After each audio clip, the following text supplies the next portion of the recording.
Hello, I'm Kimberlie Acosta. Welcome to the Native News Update. It's Thursday, March 10th, and the stories that you hear today you can be found at IndianCountryNews.com. And we go to Paul DeMain, who's on the road heading to Madison for the issues that are going on at the Capitol, as he talks with our correspondent, Mark Trahant. Mark Trahant, the Native News Update is on the road today, but we wanted to talk to you a little bit about the nature of politics yet. What can you tell us that's going on in D.C. and Wisconsin's heating up? Give me a little idea what that looks like. Actually on my way to D.C. It is this really odd time when discourse is being replaced by shouting at each other, and people are on the edge, and at least in the political units, and we'll see where that leads. The cuts coming down the pike are mean and will have deep impact. One of the ones that concerns me the most is healthcare costs are the same no matter what. People don't stop getting sick if the budget's cut. It just shifts the money around. And what we'll see is a shift to emergency rooms and high expensive places rather than smarter places to treat people. Well, let me ask this question, and some people may have put this in perspective. Maybe someone like Michael Moore, who just says, look, there's not any less money in the world and in the country. It's just that we don't have it. And the middle class working people seem to be getting blamed, or at least that's where the money's going to be extracted out of them.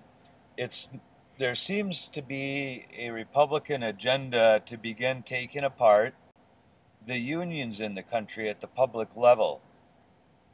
Why should Indian country be concerned about that? The easy answer is who's next on their list. It's the same climate and ideals that brought about termination. I mean, it's no different at all. And whether it's unions or tribes, it's just one more step. So that's why we should be concerned. I also think in many of the resource-rich reservations, unions have been the kind of bedrock of jobs. United Mine Workers, that sort of thing. So there'll be an impact there too.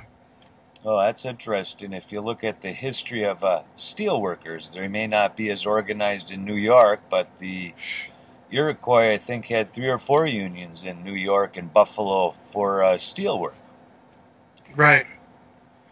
The flip side of this is what happens when somebody tries to organize a tribal government employee union. Well, tribal government's been weary about that, but isn't the answer, bringing the rights and responsibilities into that relationship between employees and tribal government and its subdivisions? Yeah, treating people well and making sure that it works for both sides of the agreement. Absolutely.